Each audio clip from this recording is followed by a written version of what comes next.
Салем достар. Бүгін біз сендерге екі құрбы суретке түсу үшін үлкен телемұнараның үстіне шығып қайта түсе алмай қалғаны туралы түсірілген «Вышка» деп аталатын керемет фильм туралы айтатын боламыз. Жайғасып отырып алыңыз, біз бастадық. Фильм альпинистер тобының тауға шығуынан басталады. Кенет Бекки мен Шилдің көз алдынан сырғанып таудан құлап өледі. Апаттан 51 күн өтті. Бекки досының өлгеніне қайғырып, ол туралы күнде ойлап, оның дауыстық хаттарын тыңдаумен күнін өткізеді. Бір күні оның Джеймс есімді әкесі оған алға жылжу керектігін түсіндіруге тырысады. Бірақ ол оны ұнатпайды. Сондықтан Бекки үнемі ашуланып жалғыз қалуды жөн көреді. Беккиді Шило есімді құрбысы хабарласып, оған телемұнараға көтерілу үшін шұғыл серіктес керек деп айтады. Жалғыздықтан қысылып жүрген Бекки бірден келіседі. Сонымен екі құрбы өз сапарын бастайды. Түстен кейін олар тамақ ішуді шешеді. Ал әңгіме барысында Шило сол жерде керемет бейне түсіретінін айтады. Сонымен қатар TikTok түсіріп лайктар көбейтіп, көңіл көтеріп қайтамыз деп айтады. Осы мұнара көп жылдар бойы қараусыз қалған және жақын арада оған ешкім бармағаны туралы да айтады. Олар жолға шығады. Шило дереу бейне түсіре бастайды. Онда ол осы мұнараның өлшемін түсіндіреді. Биіктігі 600 метрден асатын, шыңға көтерілгісі келетінін айтады. Жақындаған кезде мұнараға өту жабылып қалғанын көреді. Енді олар қалған жолды өз аяғымен жүруді шешеді. Олардың қолында судың аз ғана қоры бар. Қалған заттарды машинаға қалдырып кеткен. Өйткені олар түскі асқа дейін үйлеріне қайтуды шешеді. Солайша олар мұнараның қасына келеді. Көтерілу бірнеше кезеңнен тұрады. Алдымен болат жақтаудың ішіне 550 метр көтерілу керек. Содан кейін сыртқы баспалдақпен 60 метр көтерілу керек. Көңілі бір жамандықты сезіп тұрған Бекки тоқтатуды сұрайды. Бірақ құрбысы бәрі жақсы болады деп сендіреді.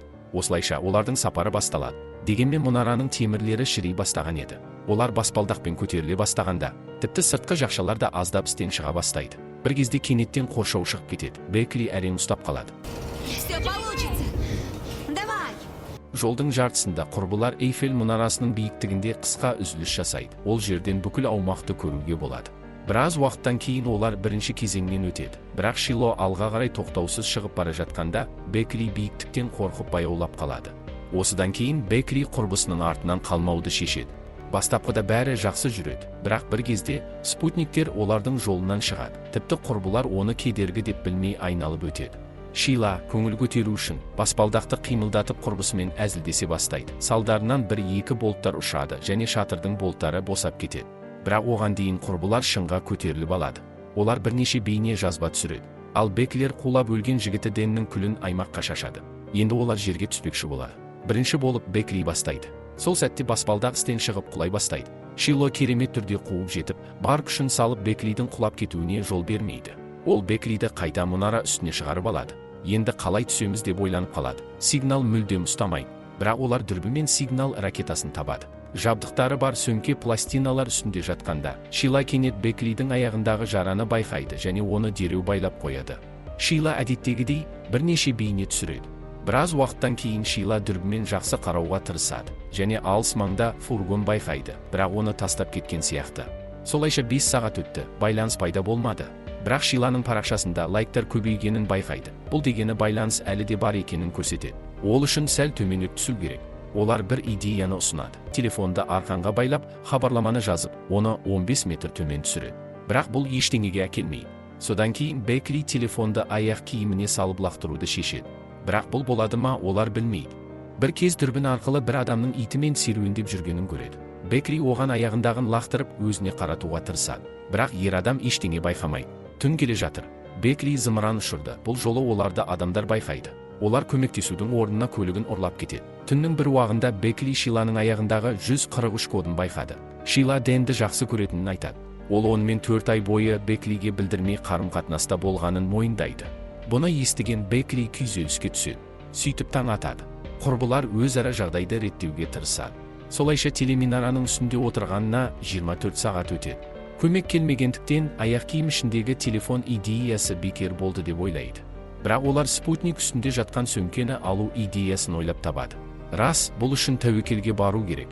Шила бұл жұмысты өз қолына алады. Ол бірден төмендей бастайды. Спутник үстінде тұрған сумкаға тез жетеді. Қол созу мүмкін болмайды. Сондықтан Шила спутник үстіне секіреді. Бірінші сумка ішінен суды алып ішеді. Ол сумканы алады. Енді қалай өрмелеу керек? Оған идея келеді. Ол селфи таяқшасын пайдаланып арқанға байлап жіпке секірейді. Шыңға 1-2 метр қалғанда Шила абайсызда сырғанып кетеді. Бірақ арқанның көмегімен аман қалады. Қолдарын жарақаттап алады. Жарақатына байланысты Бекки жалғыз өзі Шиланы артқа көтеруге мәжбүр болады. Осыдан кейін Бекки қағаздың артқы жағына хабарлама жазады. Олар квадрокоптерге байлайды. Ол қонақ үйге дейін ұшуы керек. Бірақ осы уақытта батарея таусылып қалды. Сондықтан бұл идея жойылады. Таңертең олар тағы бір идеяны ойлап табады. Зарядтағыштарды жабыстыру үшін тікелей шамға көтерілу керек деп ойлайды. Бекки минараның ұшына шығады. Зарядка ток байланыстарға жетпейді. Содан кейін ол сақинаны қуат жолағы ретінде пайдаланады. Және бұл жолы заряд ала бастайды. Бекки зарядтап отырғанда құстар келіп қызды соға бастайды. Салдарынан сумкасы төмен қарай түсіп кетеді. Бірақ дронды зарядтауды жалғастырады. Енді таңғы 10-ға дейін күту керек. Өйткені дәл осы уақытта қонақ үйде ең көп адамдар болады. Қыздар дронды ұшырады. Дрон байланысын жоғалтпайды және қонақ үйге дейін ұшып барады. Бірақ жүк көлігі дронды соғып кетеді. Ал жүргізуші дронға мән бермей кетіп қалады. Және бұл қыздар үшін соңғы үміт болатын. Кешке қарай алыстан дауыл көріне бастайды. Беккидің күресуге күші таусылып, әлсіз бола бастайды. Бекки көзін ашқан кезде Шила құлап кеткен екен. Ол арқанды ұстай алмай сәтсіз спутниктер үстіне құлаған және сол жерде көз жұмады. Бекки арқан арқылы қасындағы сумканы тартып алады. Амалсыз қалған Бекки әкесімен бірге түскен бейнероликті көріп отырады. Ал бұл уақытта әкесі Джеймс Беккині табуға тырысып жатқан еді. Сөйтіп таң атады, Бекки ұшып келген құсты ұстап амалсыздықтан жейді. Күш жинаған Бекки төмен түсе бастайды. Ол спутник үстіне түсіп соңғы үмітімен аяқ киім ішіндегі телефонын қолдануға тырысады. Бірақ телефон Шиланың ішінде еді.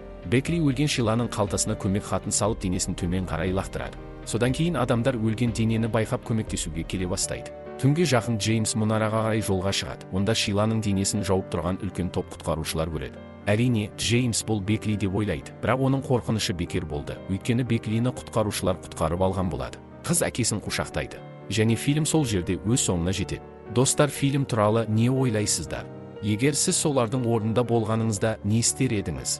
Пікіріңізді комментарияға жаза кетіңіз. Келесі кездескенше аман сау болыңыздар.